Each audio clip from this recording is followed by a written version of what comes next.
you had a phone call with Omar Berrada. I had the phone call with him about 2 weeks ago. He just explained that they're not doing any money with us at all. And what was his explanation? Was it due to the cuts again? Yeah, they've got no money these days.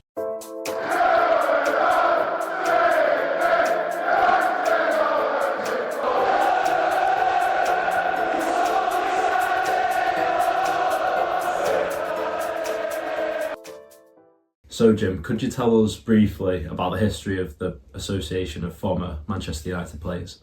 Yeah, I wasn't there right at the beginning. The beginning started in 1985. I moved in probably in the 90s and went there. And it was brilliant. The way things were, it was brilliant at the time. I don't know, we didn't do as many dues at the Old Trafford then, but they were out and about looking here, there, and everywhere, taking things. We had a big following then, more players then, because obviously it's got that way where, looking at my age, you're all getting older and older and older, and we're looking for I'm trying to get some new lads coming in if we can. Yeah. And that was one of the things I wanted to do this year really, but obviously the way they've gone with us and won't let us join together, it's been very difficult really. So since the charity started, and since you've been there of course, who has helped out and what has the charity done?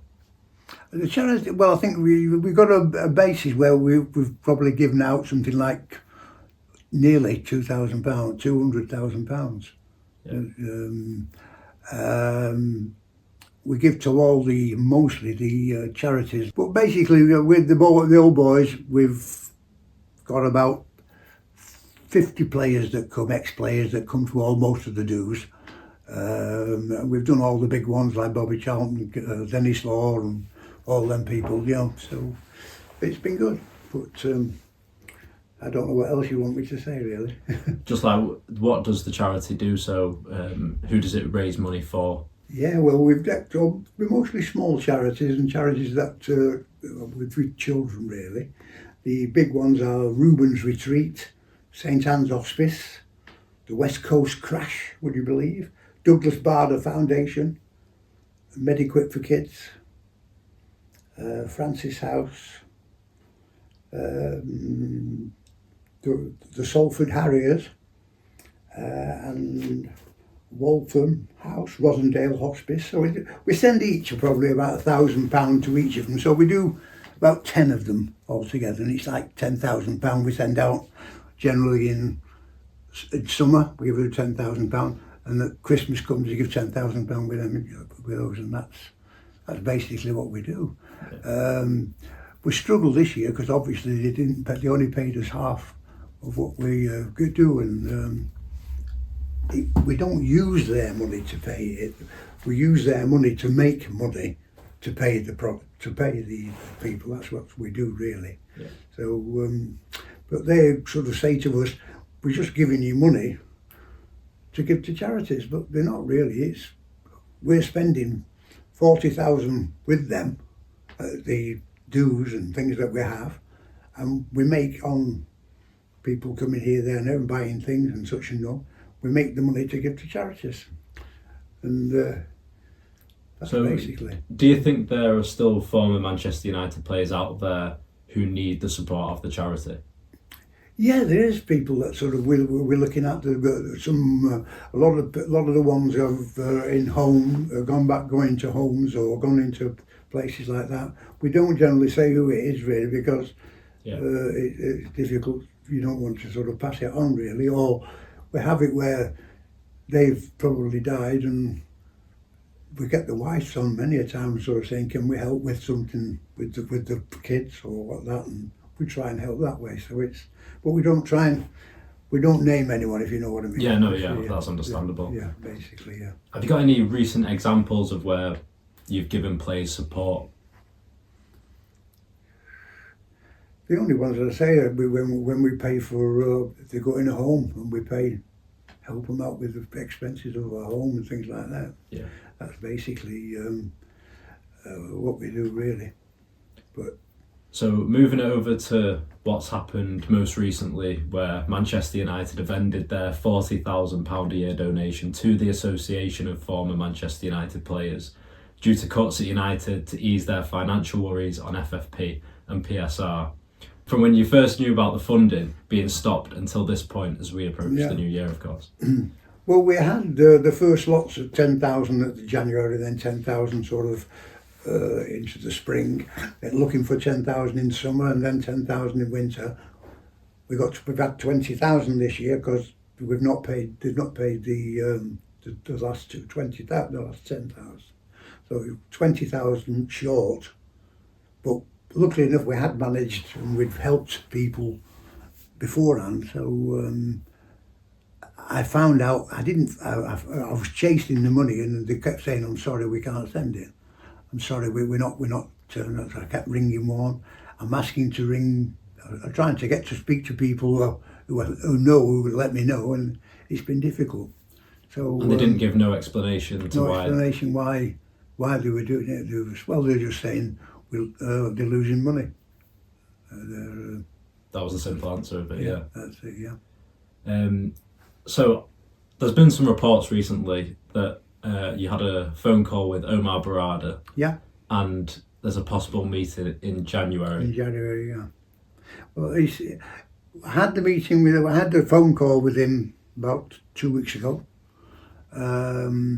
He just explained that they're not doing any money with us at all at the moment. And I said, well, what about the year coming? Obviously, we don't know. He said, well, I can't see anything changing, but I'll make the phone call with you in January to put you in the picture.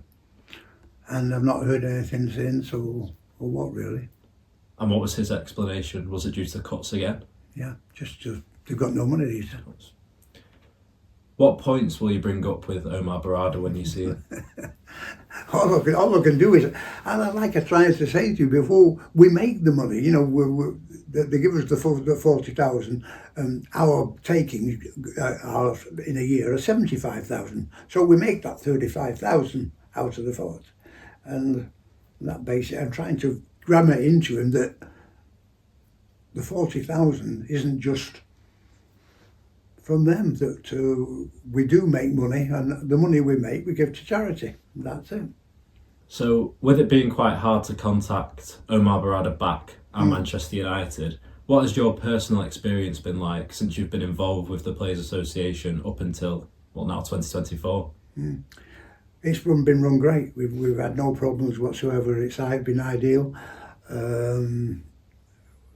People have looked after us tremendously. Like Sir Alex comes to a lot of the do's, and he's on our committee, Sir Alex. And anytime we had any problems or anything like that, you'd only have to make a phone call, and it'd be sorted.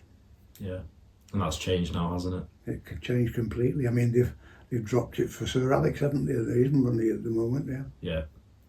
So staying on the topic of sort of managers and ex-players, what has the reaction been like from the former players who are a part of the association? Yeah, it's amazing, the phone call. Everybody has come on shouting, you know, sort of, can we help? Can we do this? Can we do that? In fact, I said we were looking at Andy Cole to do this one for April, you know, for us, a big one for us. Obviously, right away he phoned in and said, well, I'll do it for nothing for you. I don't want paying. I don't want anything like that. I'll pay for it, you know. And, that was tremendous, really. I think the players will come and help us. Yeah. But the club itself, I don't think we'll get anything back from them, really. No. So Andy Mitten from the United We Stand fanzine actually interviewed Jim Ratcliffe recently, and one of his comments from Jim Ratcliffe said, "We need to run the club efficiently and well. We need to sweat every pound so that we have more capacity for the investment of players." So in relation to obviously what he said there, with some of the United players being on £300,000 per week, and now the club stopping you and your charity of £40,000 a year of funding, you must be baffled by what Jim Ratcliffe said. I can't understand this. How can you pay that sort of money out and then And they've done some bad dealings as well, haven't they, as well, really, managers here and then having to pay him off and do this. So I don't think they've run it very well for the last year at all. I'm not pleased with it at all. Can you give us any insight to if you're looking at an alternative option of funding if United still refuse to give money to the charity, of course? Well, we've had lots of people come on and say they'd like to sort of help us. We're in the midst of checking out who we could go with and who we can go with or not, really. So I can't put anyone's name down yet, really. So, but I should know something. Crowdfunding. Somebody's put us on crowdfunding, I think. Oh, right, yeah.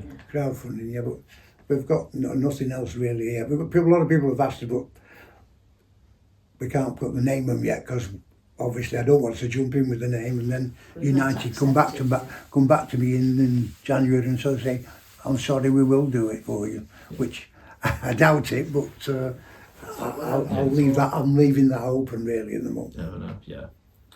And why is it important that future generations carry on the former Players Association? Well, I think I know it's a different world now from obviously when I played and the way it is now, but there are still lots of young boys and young lads who want to play football for United, and obviously we're all supporters of United, so we'd like to carry it on, really. And then last question. In the last couple of days, it has been reported that Jim Ratcliffe and the club will be stopping the additional funding for events and fundraising schemes for the Manchester United Foundation, obviously separate from the former Players Association. What do you think to that? I think it's disgraceful, really do. That's all I can say. I think it's disgraceful. I don't think he's thinking of the players at all, or anything, or all the supporters. That's it. Thanks, Jim. All right.